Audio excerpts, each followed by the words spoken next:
Carlo, da parte sua, ha incontrato Gesù in famiglia, grazie ai suoi genitori, Andrea e Antonia, presenti qui oggi con i due fratelli Francesca e Michele.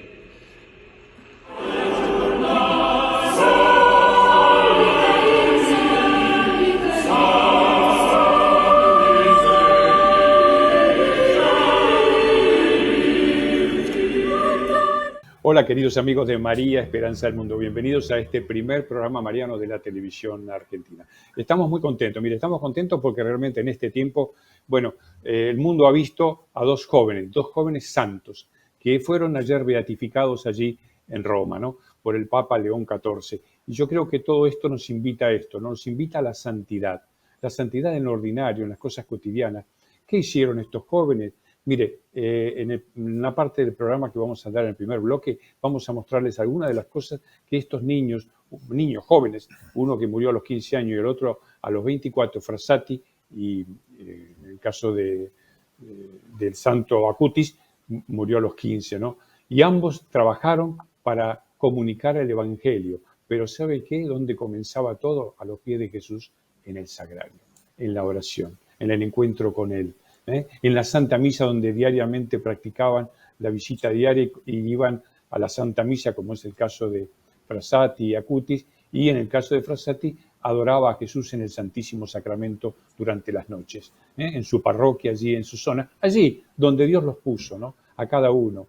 Y en el caso de Acutis, todo un trabajo muy lindo que fue haciendo para difundir los milagros eucarísticos ocurridos en el mundo. 11 años tenía este joven cuando a través de las redes llegó al mundo entero. Y uno se puede preguntar, ¿pero qué es lo que ha pasado? Tantos niños y jóvenes muchas veces están en tantas cosas dispersos o vacíos de sí mismos? La alegría proviene de Dios. Quien tiene a Dios en el corazón, nada le falta. Solo Dios basta, dice Santa Teresa, ¿no? Así que, este es lo que veíamos recién, era un poco la parte inicial de la beatificación, donde estuvieron presentes, mire, algo muy interesante también, el papá, la mamá y los dos hermanos de Carlos Acutis. No se da muy a menudo esto, que los padres puedan contemplar a sus hijos santificados en este caso, y realmente algo fuertísimo, ¿no? Y la mamá se ha convertido, le diría, casi en una misionera del Señor, ¿no? A través de lo que su hijo fue practicando y enseñando, ¿no? Esto lo vamos a ver entonces en el material. El otro bloque que vamos a tener es justamente el Señor y la Virgen del Milagro. 13, 14 y 15 de este mes de septiembre.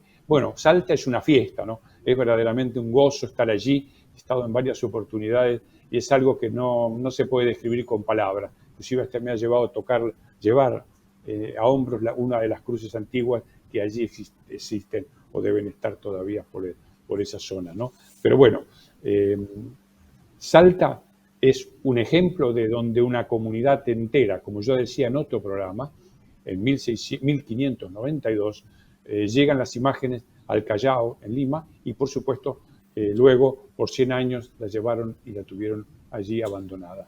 ¿Y qué le dijo en una inspiración a uno de los sacerdotes del santuario que estaba allí? Que saquen a la Virgen en procesión. Y empezaron los temblores y la ciudad de Esteco prácticamente fue destruida. El pueblo estaba angustiado y rezaba y se convertían y se confesaban públicamente, señores de allí, mejor dicho, todo el público acudía a la confesión, a esto me refería, ¿no? Qué cosa interesante, ¿no? Qué cosa interesante. ¿Qué no hará Dios si nos queremos convertir? ¿Qué no hará Dios por nosotros si nosotros hacemos lo necesario para ir adelante? Esto lo va a contar en este bloque, lo va a contar el vicario allí de Salta, donde indica cómo comenzaron estas procesiones en Salta, cómo se iniciaron y por qué motivo, ¿no? Así que esta será la segunda parte. Y una tercera parte es el final. Vamos a tener ese relato del padre Carlos Pérez, preparando este acontecimiento del 42 aniversario de María del Rosario de San Nicolás, cómo surge la fuente de agua que hoy, la fuente no está el agua, pero la Virgen pidió una fuente, así que seguramente en algún momento esto se dará, y él explica todo el proceso, ¿no? Y aquella cita bíblica, Ezequiel 47:1, el agua brota del santuario. Esa es la cita bíblica que se da también y el Padre lo explica en parte, en esta primera parte que le vamos a entregar. Bien, dicho esto, también tenemos que decir que estamos en el tiempo del Padre Pío, 23 de septiembre, fiesta del Padre Pío de Pietrelcina. Y también, bueno, por supuesto, el 19 es Nuestra Señora de la Salud. Todo esto es para ir compartiendo y viviendo y anticipando lo que podemos ir reflexionando en este tiempo del mes de septiembre, mes de las Sagradas Escrituras, mes de la Biblia. Bien, vamos, primera parte en el aire, Carlos Acutis y Frassati. Adelante, señor director. Más de 2 horas antes del comienzo de la misa, San Pedro estaba así, abarrotado. Pancartas de Carlo Acutis y Pier Giorgio Frassati y banderas de distintos países ondeaban por toda la plaza. Empezaron a llegar los familiares de los ya santos, también diversas delegaciones, incluso el presidente de la República Italiana, Sergio Mattarella. Y tan solo a 15 minutos del inicio de la celebración, sorpresa, sin previo aviso, el Papa León apareció para saludar a los jóvenes. Volevo dire un saluto e una parola a tutti voi, perché se da una parte la celebrazione è molto solenne, è anche un giorno di molta gioia. E volevo salutare soprattutto tanti giovani ragazzi che sono venuti per questa Santa Messa. Durante la misa, el prefecto para las causas de los santos se acercó al altar, iba acompañado de los postuladores de ambas causas y leyó sus biografías. Il beato Pier Giorgio Frassati, nato a Torino il 6 aprile 1901, morì a 24 anni il 4 luglio 1925. Il beato Carlo Acutis, nato a Londra il 3 maggio 1991. Morì nel territorio dell'Arcidiocesi di Milano il 12 ottobre 2006. I suoi resti mortali sono attualmente venerati ad Assisi nel santuario della Spogliazione di San Francesco. Y llegó el momento. León XIV pronunció por primera vez como Papa la fórmula en latín que canoniza a sus 2 primeros santos, Frassati y Acutis. Beatus Petrum Georgium Frassati et Carolum Acutis, sanctus esse discernimus et definimus, ac sanctorum cathologo ascribimus. Statuentes eius in universa ecclesia, inter sanctus pia devotione reculit debere.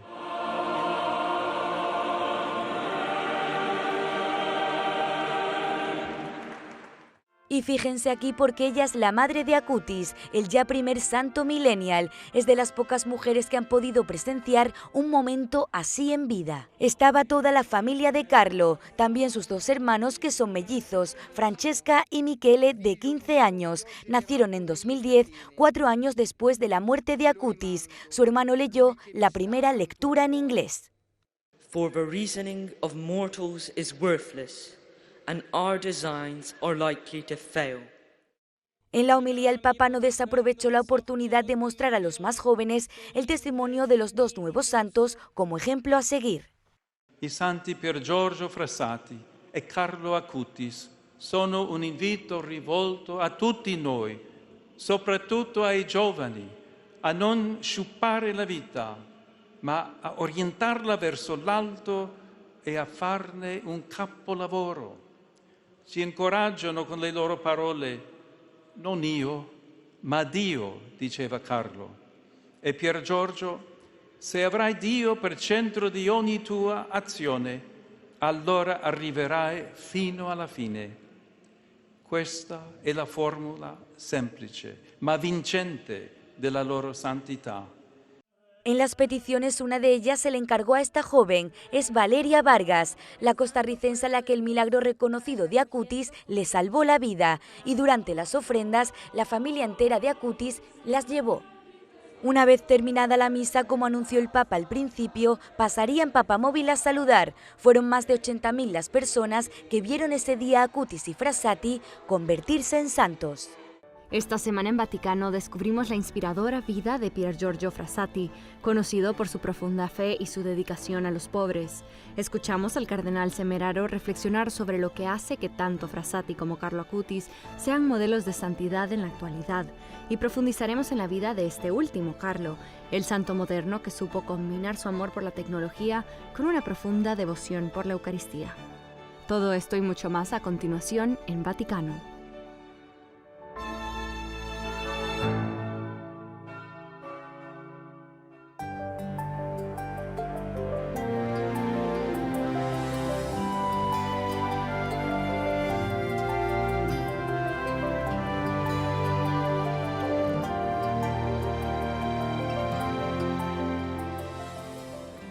Hacia los demás y hacia las alturas. Estas palabras capturan la esencia de la vida de Pier Giorgio Frassati.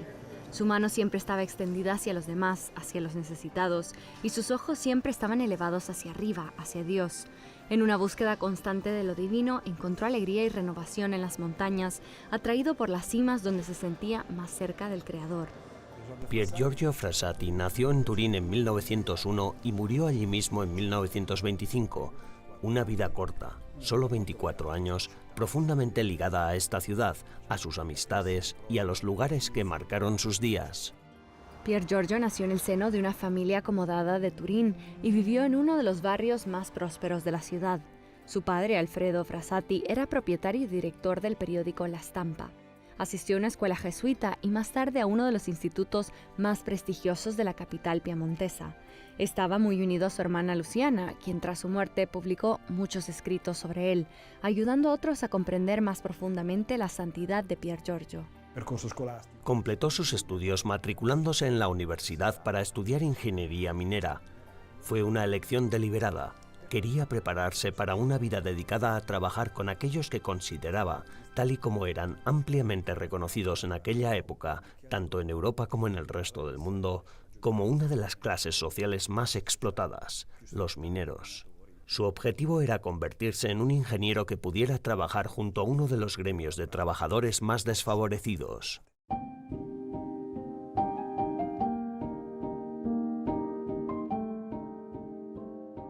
La vida de Pier Giorgio era sencilla, rica en pasiones y anclada en valores, sobre todo en amistad. Era un joven rico, pero siempre dispuesto a dar a los pobres, cultivado y educado, pero cercano a la gente común y a la clase trabajadora, un joven lleno de entusiasmo con las emociones y las energías propias de la juventud. Son importantísimas en la sua vida. Las amistades auténticas eran fundamentales en su vida. Tenía muchas y las cultivaba con gran cuidado, especialmente los vínculos con chicos y chicas de su misma edad. La espiritualidad de Pier Giorgio se manifestaba en su frecuente participación en la adoración eucarística, especialmente en la iglesia de Santa Maria di Piazza, donde a veces pasaba gran parte de la noche en oración. Para él, cada ocasión era una oportunidad de unirse a Dios, lo que demostraba con incesante búsqueda de la fe y la paz interior. La iglesia de Santa Maria di Piazza es una de las iglesias del centro histórico de Turín. Fue uno de los lugares que Pier Giorgio frecuentaba durante su juventud, sobre todo cuando participaba en los grupos de adoración perpetua que allí se celebraban. Acudía a menudo, especialmente durante las sesiones de adoración nocturna, lo que hizo que la iglesia se convirtiera en una de las paradas clave de lo que hoy se conoce como el Frassatur, un recorrido por la ciudad de Turín que destaca los lugares que frecuentaba Pier Giorgio. Pier Giorgio Frassati era miembro activo de varias asociaciones, especialmente dentro del movimiento laico católico. Estaba comprometido con el desarrollo social y las obras de caridad y pertenecía a la Acción Católica, a la Sociedad de San Vicente de Paúl y a la Tercera Orden Dominicana. Dedicó toda su vida a los demás. Pero había más en él que su apostolado laico.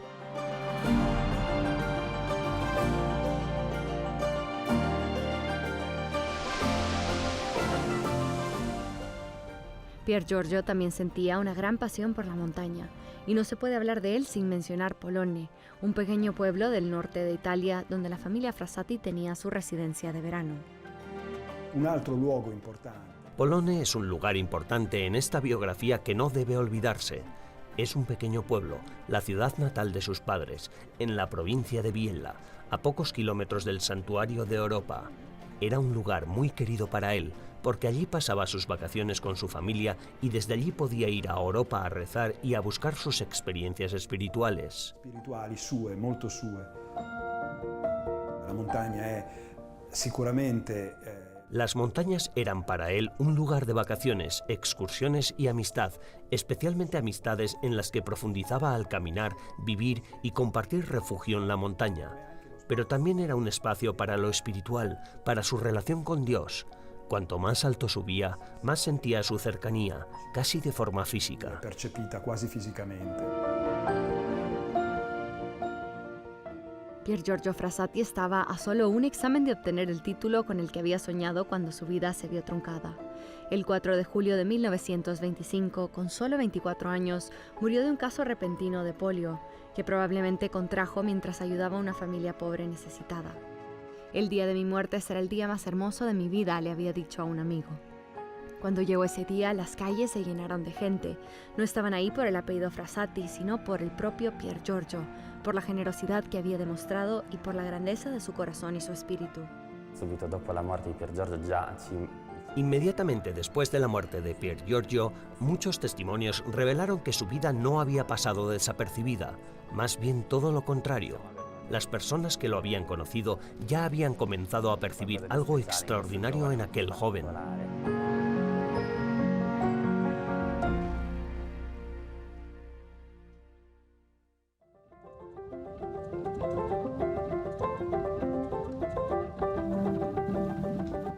En 1990, Pier Giorgio Frassati fue beatificado por el Papa Juan Pablo II. Este reconocimiento se debió en parte al apoyo del Papa Juan Pablo II, quien había conocido la figura de Pier Giorgio a través de una exposición celebrada en Cracovia cuando era arzobispo de la ciudad. Para la canonización, la Iglesia exigía el reconocimiento de un milagro que se produjo a través de un seminarista de la Arquidiócesis de Los Ángeles, que se curó milagrosamente de una grave lesión en el tendón de Aquiles. Chi era Pier Giorgio ce lo dice oggi la Chiesa, era un santo di Dio. ¿Quién era Pier Giorgio? La Iglesia nos dice que era un santo de Dios, y yo añadiría que un santo muy propio del siglo XX, de nuestra época. Como dijo Juan Pablo II, en nuestro siglo Pier Giorgio Frassati encarnó un cristianismo creíble, que se compromete activamente con el mundo, con una fe como una lámpara colocada en lo alto para dar luz a todos. Un cristianesimo fatto come una lucerna che deve illuminare il mondo. En 1991, el lanzamiento de la World Wide Web supuso un logro técnico que cambiaría para siempre la vida de la humanidad.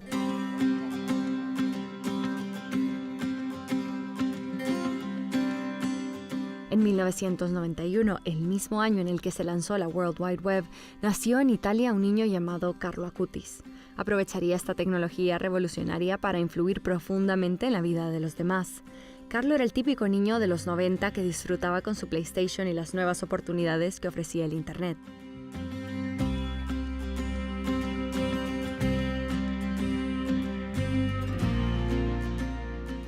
Sin embargo, también era profundamente religioso.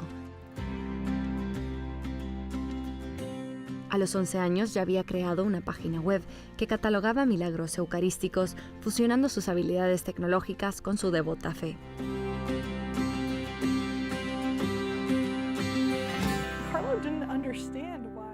Carlo no entendía por qué algunos de sus compañeros no tenían su misma comprensión y devoción a la Eucaristía. Preguntó a sus padres, ¿por qué vemos a la gente haciendo cola para los partidos de fútbol o esas grandes multitudes para los conciertos de rock? Sin embargo, no vemos gente haciendo cola para ver el Santísimo Sacramento. De modo que, durante 2 años, Carlo trabajó con su familia para crear una exposición sobre los milagros eucarísticos acaecidos a lo largo de la historia por todo el mundo. Se estrenó durante el año de la Eucaristía proclamado por el Papa Juan Pablo II.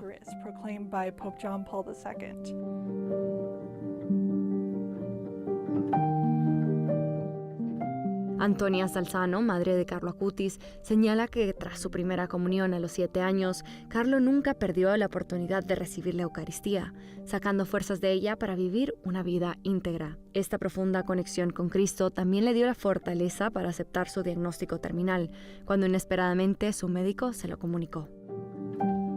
Carlo, cuando le dijeron que tenía leucemia, que era una enfermedad de la que incluso podía morir, sonrió y dijo: El Señor me ha dado un hermoso despertador, como diciendo, ha llegado mi hora.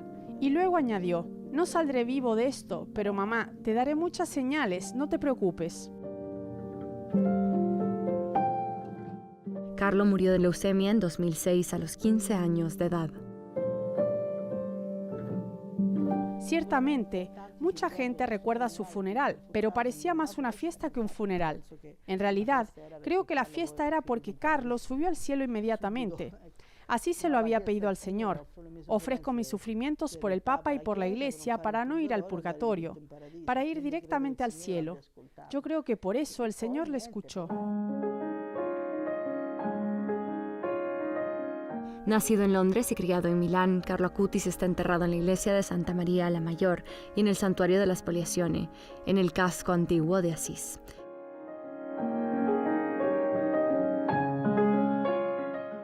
El término spoliazione, que se traduce como despojarse, hace referencia a la renuncia a la riqueza de San Francisco de Asís.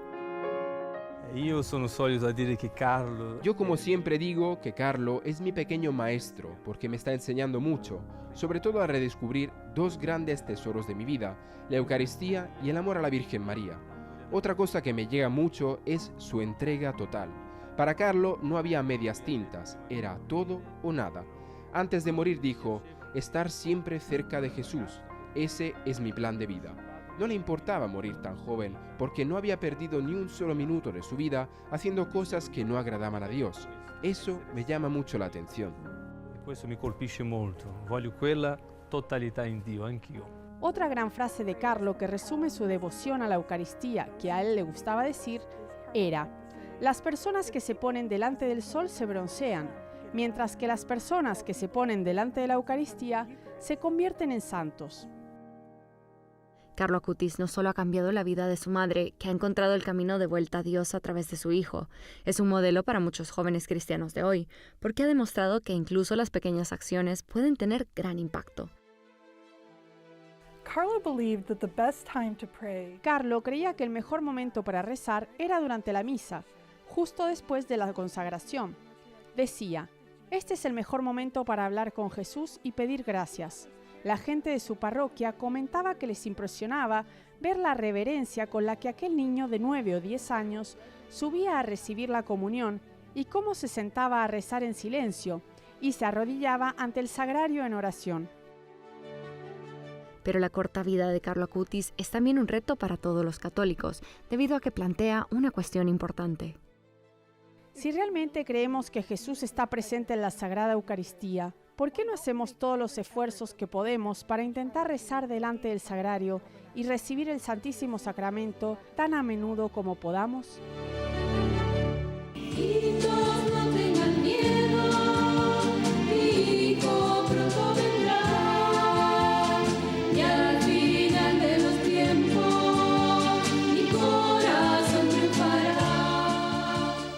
Bien, continuamos. Sí, qué maravilla estos jóvenes, así que ya me voy con Luis, que también está en línea, para ir, bueno, reflexionando un poquito brevemente sobre esta linda experiencia. Luis, ¿cómo estás? Ahí estamos hablando de este tema de Carlo Acutis y Frassati, que ayer se los canonizó, ¿no? Así es, dos santos más en la vidriera cristiana, por lo menos, ¿no es cierto?, ¿no? Y la santidad como horizonte de vida, ¿no? Viste, a veces uno está enfrascado en las cosas temporales, ¿no? Pero las espirituales no tanto, ¿no? A veces el mundo nos lleva a la materialidad de las cosas, ¿no? Y hay que buscar un poco más allá de ellas, ¿no? Sobre todo me refiero a la santidad como servicio, ¿no? Uno demuestra su santidad a veces quizás ni siquiera mirando un mundo cristiano, simplemente viendo cómo la persona presta servicio a sus hermanos, ¿no? Así que lo de ayer también fue un hecho muy, muy, muy lindo, ¿no? Porque da testimonio a otras personas que se sorprenden de que haya gente joven, ¿no es cierto?, muriendo en santidad, ¿no? Pareciera que solamente tenemos que hablar de los viejos santos, ¿no? Y sin embargo claro, sigue habiendo allí, todos los días, ¿no? Todos los días hay, quizás no los conozcamos, ¿no? Pero la entrega de mucha gente justamente es la que transforma la humanidad, ¿no? Cuando vos cambiás el leitmotiv de la vida, tener ese sentido profundo, ¿no? El que encuentra a Dios encuentra el camino, vamos a decirlo de esa manera, ¿no? Así, lo que decía Teresa, ¿no? Quien a Dios tiene, nada le falta, solo Dios basta, ¿no? A veces exactamente. Porque, a veces no siempre. Esa oscuridad, claro, la oscuridad del mundo que nos tapa todos los días con todos los problemas que tiene, no nos hace ver, digamos, que nuestro destino es un destino eterno, ¿no es cierto? Pasamos un ratito en la tierra, ¿no? Pero hay que ir al cielo, ¿no? Y ahí donde en el estado de justicia original Dios se paseaba por el jardín. O sea que vamos a volver a ese estado, ¿no? No al que tenemos hoy. Otro día vamos a hablar exclusivamente de la santidad. Me estoy acordando de algo que decía justamente San Luis María Guiñón de Montfort, ¿no? Hay un libro muy lindo, que lo tengo acá, un libro muy lindo, a ver si lo puedo ver. El secreto de María se llama, así, a ver, ahí, El secreto de María, eso. Este libro, dice Montfort, que para encontrar el camino, estamos llamados todos a ser santos, y María, ¿qué misión cumple? Entonces dice, bueno, Dios quiere que seamos santos, lo que vos decías recién. ¿Y cómo hacerlo? Bueno, a través del corazón de María, a través de María, porque ella es la que ha hallado gracia delante del Señor. Y entonces, para hallar gracia, a su vez hay que practicar las virtudes, dice él, ¿no? Y para practicar esas virtudes necesitamos la gracia. Y María es la llena de gracia. Entonces ahí está. Ella es ese cuello, como decimos siempre, por donde nos llegan esas gracias, ¿no? Bien, nos vamos ya entonces con este tema que habíamos propuesto, y es el tema de el Señor y la Virgen del Milagro de Salta, que también de esta semana lo vamos a estar celebrando allí 13, 14 y 15 de una forma muy especial, donde allí el vicario de Salta nos relata cómo comienzan estas procesiones y por supuesto cómo se reza también allí con gran devoción, preparando este tiempo del pacto de fidelidad que se renueva allí el día 15 a los pies de Nuestra Señora y el Señor del Milagro. Adelante, vamos con las imágenes.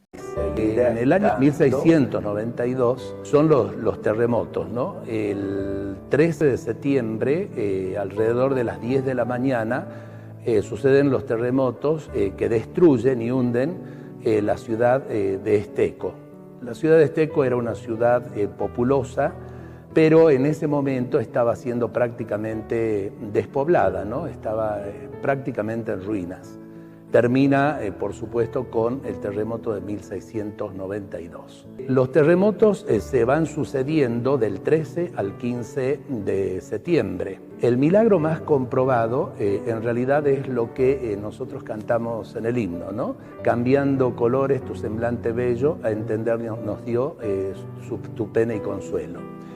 Está testificado, está firmado, cuando entran a la iglesia matriz, prácticamente derruida, encontrar la imagen de la pura y limpia Concepción, que había caído de una hornacina aproximadamente de 3 metros de altura y estaba volcada, caída al pie del sagrario. Lo único que se había roto era la cabeza del dragón, ¿no? Que siempre las imágenes de la Virgen tienen o la serpiente o el dragón. Lo llamativo fue que encontraron a la Virgen cambiando de colores su rostro, del macilento o lívido al color natural de la piel.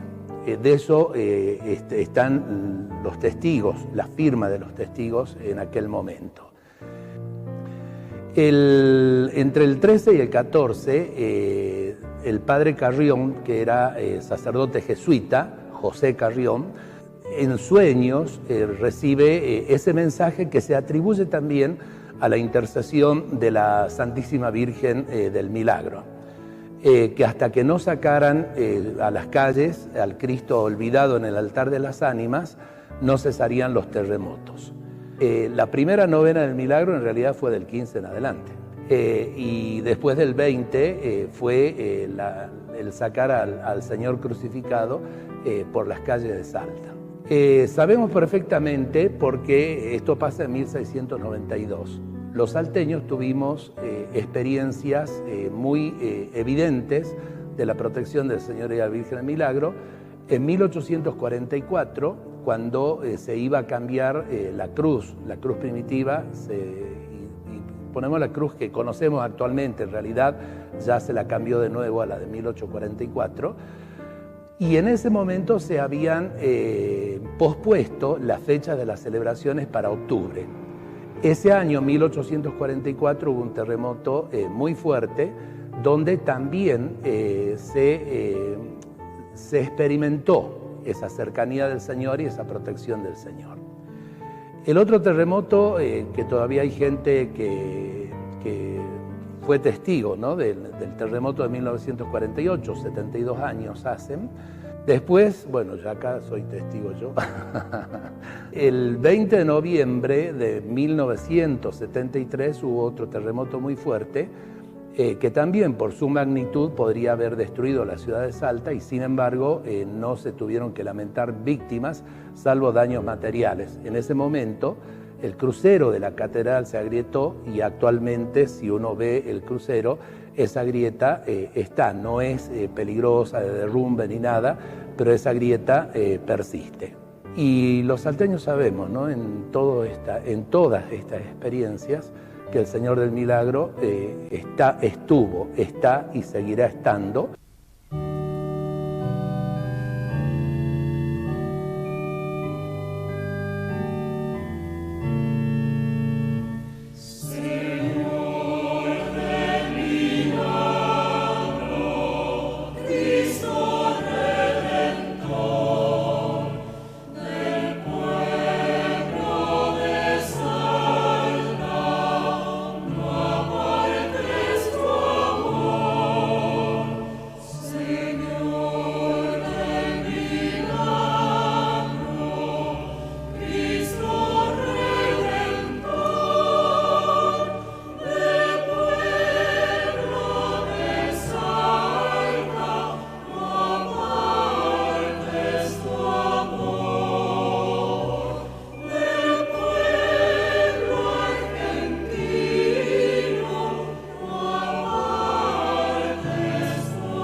Dos estrellas del cielo de María.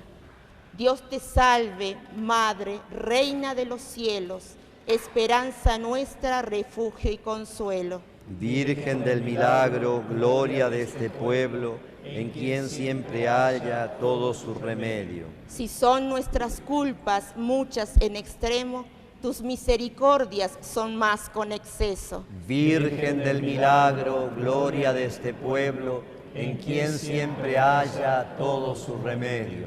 Ya el castigo estaba sobre nuestros yerros, mas lo detuvieron tus piadosos ruegos.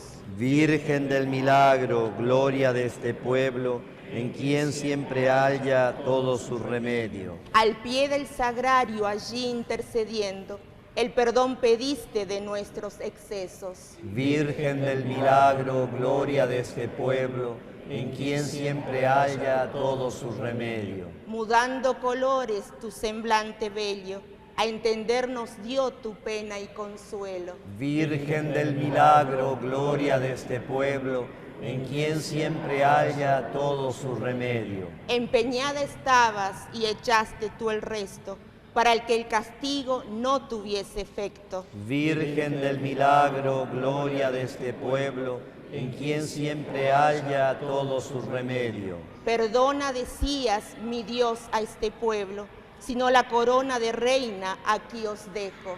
Virgen del milagro, gloria de este pueblo, en quien siempre haya todo su remedio. Yo por fiadora salgo en este empeño, y a mi cuenta corre no más ofenderos.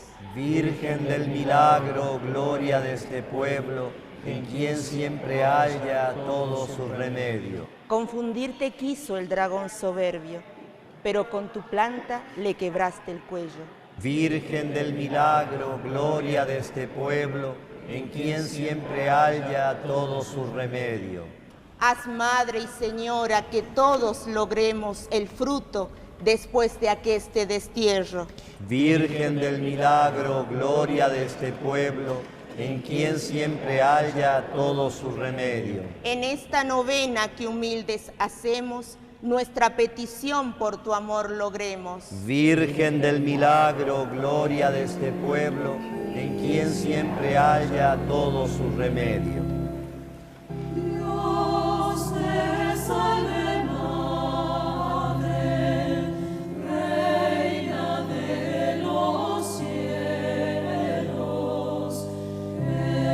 Esperanza nuestra.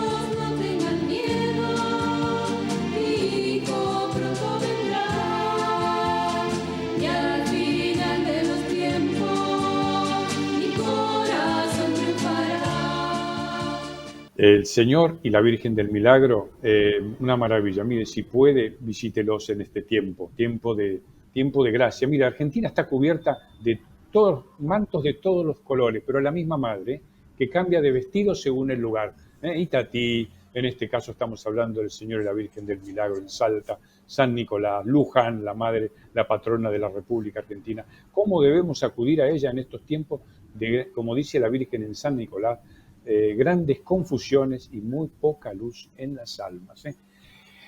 Por eso vamos a poner ya en el aire el mensaje, pero antes de esto vamos a ir con la placa de cada semana para aquellos que quieran colaborar con nosotros. A ver si lo podemos en el aire. Ahí está. Pueden donarnos en María Esperanza del Mundo, en Pago Fácil, o en la cuenta corriente 7184203/7 del Banco Provincia.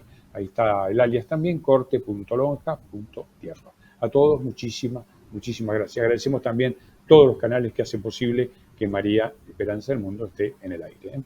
Nos vamos con los mensajes de nuestra madre, que siempre nos habla al corazón y nos dice esto. Hija mía, pobres los soberbios, porque dejan que Satanás los domine. Haya humildad y oración en cada corazón humano. La humildad permite que entre Dios en el corazón y la oración aleja al maligno y no lo deja actuar. Vaya definitivamente el hombre a Dios y comprobará su poder. Amén, amén. Predica, hija, predica. Hijitos, no tengan miedo, mi hijo pronto vendrá, y al final de los tiempos, mi corazón triunfará. Continuamos porque ya estamos llegando a la parte final. No se olvide que al final tenemos una perlita muy linda del padre Carlos Pérez, donde nos va a hablar de este tema del agua del santuario. Me voy nuevamente con Luis para reflexionar un poco sobre, esta columna que siempre tenemos nosotros, que es la realidad social y la realidad del Papa y de la Iglesia. Adelante, Luis. Sí, Miguel. Mirá, estaba mirando algunos reportes de analistas internacionales que miran a la Iglesia y al Papa, en este caso, ¿no es cierto?, a León XIV, ¿no?, como una especie de faro, ¿no? Y se preguntan qué postura tomará el Papa respecto de los temas que tiene el mundo moderno, ¿no es cierto? Sobre todo las posturas morales y espirituales del Papa relativo a los temas temporales, ¿no? Y dice, mira, los católicos en el mundo somos más o menos 1.400 millones, dice eso. Es la religión más fiel que se encuentra en la tierra, ¿no? Hay otras religiones también, pero la fidelidad es muy grande, ¿no? Y León XIV, dice, ha mostrado mucho su interés por las cuestiones sociales, ¿no es cierto? Y sobre todo, viste, que él refleja sus encíclicas antiguas, ¿no? Digamos, de Reino Novaro, ¿no? Los temas sociales son un poco una impronta de su vida, ¿no? Y justamente habla de varias cosas que tienen que ver con lo que nos pasa, ¿no? Una es la cuarta revolución industrial, Miguel, que se habla muchísimo de cómo nos afectará a todos nosotros, ¿no es cierto? Y esperan del Papa que dé siempre un comunicado, una reflexión sobre el tema, ¿no? Que tiene que ver con la transformación que se tiene, ¿no es cierto?, vía las tecnologías avanzadas, ¿no?, la inteligencia artificial, la robótica y la comunicación entre las personas, ¿no? Todo esto que nos cambia la vida todos los días, ¿no? Seguramente que el Papa va a hablar mucho de este tema porque nos va a cambiar la vida, ¿no? También tiene que ver con el tema de los conflictos internacionales que tenemos, ¿no es cierto? Para nombrar algunos, la India con Pakistán, dos países que tienen armas nucleares, ¿no?, en Medio Oriente, ¿no? Digamos, del Mar Rojo también, es todo un tema, son un conflicto detrás del otro, ¿no es cierto? Y el Papa seguramente, dice los analistas, que va a tener que tomar postura sobre estos temas, ¿no es cierto? Y sin hablar justamente de otras cosas que siguen a esto, como el cambio climático, la energía, la migración, ¿no es cierto?, de las personas, ¿no? Y cómo está, digamos, en el mundo el desarrollo sostenible. Pensá que hay algunos datos que la ONU menciona, ¿no es cierto?, que tiene que ver con la cantidad de personas que sufren hambre, Miguel, y ponen cifras de este tipo, 735 millones, ¿no? La inseguridad alimentaria, 2.400 millones. O sea, estamos hablando de muchísima gente, enorme, una crisis mundial, ¿no es cierto? Gente que no tiene agua potable, ¿no? Y todo esto, Miguel, el Papa lo tiene que ir mencionando justamente en el desarrollo de su pontificado según estos analistas internacionales, ¿no? La desigualdad como otro tema en el mundo, ¿no? La cantidad de riqueza acumulada en muy pocas personas y la cantidad de pobreza acumulada en millones y millones de personas. Dice, el 1% de la población más rica acumula el doble de riqueza que el resto de la población mundial. Así están las cosas, ¿no? Es un mundo rico, pero con la riqueza poco distribuida, ¿no? Entonces creo que el tema de la distribución de la riqueza tiene mucho que ver también, digamos, que con nosotros, ¿no? Y que el Papa seguramente tendrá que hablar, ¿no? Tendrá que decir un poco más, ponerlo sobre la mesa todos los días, ¿no? Y bueno, la guerra comercial que hay, ¿no es cierto?, entre los Estados Unidos y el mundo, ¿no? Todas estas cosas que convulsionan, ¿no? Los precios de los productos, los commodities. Algunas cosas que menciona también, como lo decía el presidente de Uruguay, que justamente frente a estos cambios tecnológicos muy grandes que se vienen, ¿no es cierto?, habría que poner impuestos a los robots. Dice, en los próximos 40 años, dicen otros, ¿no?, que vamos a ver tantos agentes humanoides por la calle como agentes virtuales, como seres humanos. O sea, vamos a tener que convivir con ellos. Entonces te dice, hay que poner un impuesto para que por lo menos podamos competir mejor, ¿no es cierto?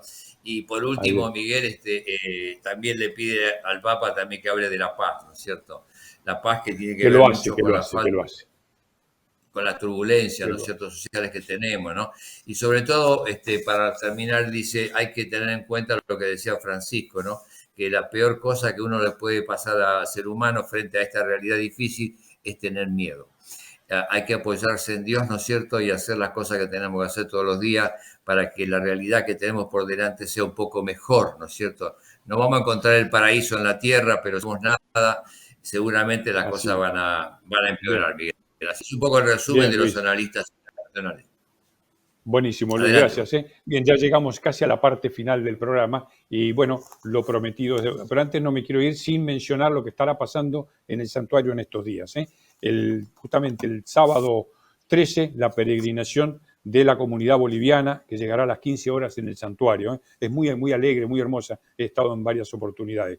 También el día 14, bueno, también se hará la peregrinación que viene desde Rosario, a pie, desde Rosario con el arzobispo a la cabeza y bueno, una multitud de gente que celebran allí. Por la tarde, ese mismo día, 14, peregrinación de Pergamino, que llegan también al santuario de María del Rosario. Luego, ese mismo día 14, también la imagen peregrina visitará los hospitales, ya lo dijimos esto en otra oportunidad. Sábado 20, procesión de antorchas, a las 20 horas allí en el santuario. También, por supuesto, por las calles, preparando el corazón. Día 21 comienza también la peregrinación de las familias, el día 21 a las 11 horas, allí en el santuario. Y ese mismo día comienza la peregrinación de jóvenes desde Buenos Aires, Ingeniero Maguis, Ruta 9, allí en el ACA, hasta San Nicolás. 4 días caminando y llegan el 24 por la noche, donde se hará la celebración de la Santa Misa, ¿no? Luego una vigilia de oración, ese mismo 24, y por cierto, también de la Emilia llegarán en peregrinación. Y por supuesto, por la noche, 0 hora, la misa, digamos, de recepción de comienzo de los festejos y una noche de oración, hasta que, bueno, el día siguiente, el día 25, será a las 14 horas la adoración, 15 procesión por las calles, presidida por Monseñor Hugo Santiago, que ya lo tuvimos en la otra semana, y bueno, y allí se harán los festejos finales en la casa de nuestra Madre. Nos vamos con lo prometido, el origen de la fuente de agua explicada por el padre Carlos Pérez en este tiempo, y cómo se dio estos primeros pasos para preparar aquella agua que la gente se lleva en los bidones y también a su vez lo usa para bendecirse, porque es agua bendita, esta agua que está, él explica todo esto. Nos vamos, hasta la próxima semana, que estaremos hablando también de este tema hasta que llegue el momento del 42 aniversario. Buena semana para todos y pidámosle a la Santísima Virgen que ilumine y proteja a nuestra patria. Hasta la próxima. Continuando con los elementos que hacen a la historia del acontecimiento mariano de San Nicolás, Hemos tocado días pasados el tema del agua, sobre todo el aspecto del contenido doctrinal, espiritual que tiene el agua como signo de la gracia que Dios regala en los santuarios, en todo templo, a través de los sacramentos. Pero quedó por hablar o por comentar lo que haremos hoy, es decir, cómo surgió el tema del agua y cómo se concretó ese pedido y deseo de la Virgen de que hubiese agua disponible para que los peregrinos pudieran llevarla a sus casas, ¿no? Bueno, hay varios momentos. Voy a ser breve, una síntesis de lo que me parece más importante. Gladys habitualmente ha tenido manifestaciones de la Virgen visuales, la ha visto con la visión que en estos casos se da. No es una visión corpórea, sino intelectiva, y tiene audición de mensajes que le van llegando desde el cielo, de la Santísima Virgen, locuciones que se llaman. Uno de los modos, como en el Antiguo Testamento y en el Nuevo Testamento Dios se manifestó a los profetas o a los escritores sagrados, fue el sueño. A través del sueño también Dios muchas veces reveló y revela algo que quiere decir. Acá en San Nicolás fueron muy pocos los momentos de sueños, pero en este tema del agua, curiosamente hay 3 sueños que después hemos visto que se concretaron todos, así que estaría en la línea de lo que hemos dicho antes. No es un camino que Dios habitualmente acá no utilizó, pero sí en este caso. Por eso me parece importante leer los sueños que puedan tener la parte más importante del sueño. El año 1984, el 3 de agosto precisamente, tiene Gladys un primer sueño referente al agua. Y dice así: veía mucha gente, dice la señora Gladys contando su sueño, veía mucha gente trabajando en el campito. Estaban haciendo los cimientos para el santuario. Adelante, en el centro, estaban haciendo un pozo, porque yo les dije que de ahí iba a salir agua, en el lugar donde estaba el arbusto, sobre el cual cayó el rayo de luz 2 veces. Hoy, esta mañana, cuando me abra la Virgen, le pregunto qué significa ese sueño y me dice: muchos sueños resultan realidades y este sueño será una realidad, y se sonríe. O sea que acá hay un primer sueño a través del cual la Virgen, que fue pidiendo distintas cosas, el templo, la medalla, el escapulario, aquí está pidiendo desde los comienzos, desde el año 84, que se vaya pensando en que el santuario tenga una fuente de agua, que se busque la manera de que el santuario provea de agua a los peregrinos, por todo el contenido que tiene, que ya lo hemos dicho en la otra charla. Se creó una gran expectativa desde el año 84 hasta el año 89. El año 89 también, el 30 de julio del 89, hay un segundo sueño y dice la señora Gladys explicándolo: nuevamente soñé con el agua en el santuario. Esta vez vi agua alrededor del templo que corría por sobre unos canales, que habría un metro de distancia entre los canales y el templo. El agua era cristalina y apareció la imagen de la Santísima Virgen María bajo el título de Inmaculada Concepción. Y la Virgen dice: la bendición que hay sobre esta tierra, sobre este pueblo, está manifestándose de esta manera. Acá en el sueño la Virgen está destacando lo cristalino del agua y ella aparece como Inmaculada Concepción, ¿no? O sea, todo el tema de la pureza del agua y de la pureza de la gracia, que en definitiva el agua que rodea el templo, es decir, quien ingresa al templo ingresa a la fuente de la gracia, donde María como Inmaculada Concepción nos va a hacer partícipes de la gracia que ella tiene en gran escala, llena de gracia. Luego de estos dos sueños hubo un acontecimiento menor, digamos, pero fue interesante. Yo estaba rezando en la secretaría del santuario el oficio de lecturas y justamente ese día tocaba el texto de Ezequiel, capítulo 47, estaba entre las lecturas del día. Cuando yo leí ese texto, la primera parte, digo, esto es prácticamente lo que vio, algo parecido a lo que vio Gladys cuando me habló que veía agua alrededor del templo, que salía agua y que demás. Entonces la llamé por teléfono y le dije, mire Gladys, estoy rezando el oficio de lecturas y he leído un texto. Dice, no me diga nada, me dijo ella. No diga nada. Ezequiel 47:1 dice, pero déjeme que vea en la Biblia.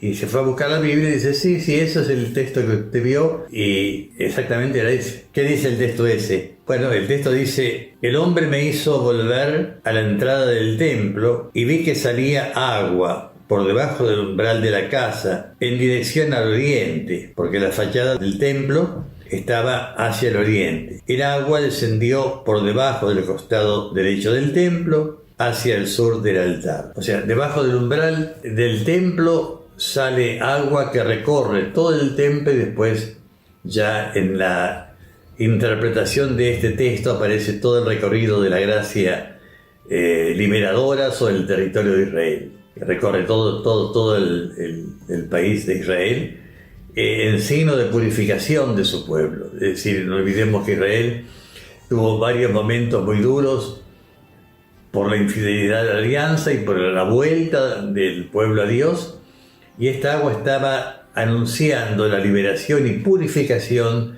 de ese pueblo que había caído varias veces en la idolatría y en la infidelidad a la alianza. Relacionado con nosotros, diríamos, este texto está diciendo que San Nicolás está recibiendo un agua que también es purificadora, que va a recorrer la ciudad, el templo, la ciudad, el país y América y el mundo. La Virgen, cuando se aparece en una parte, de algún modo es fuente de bendición para todos.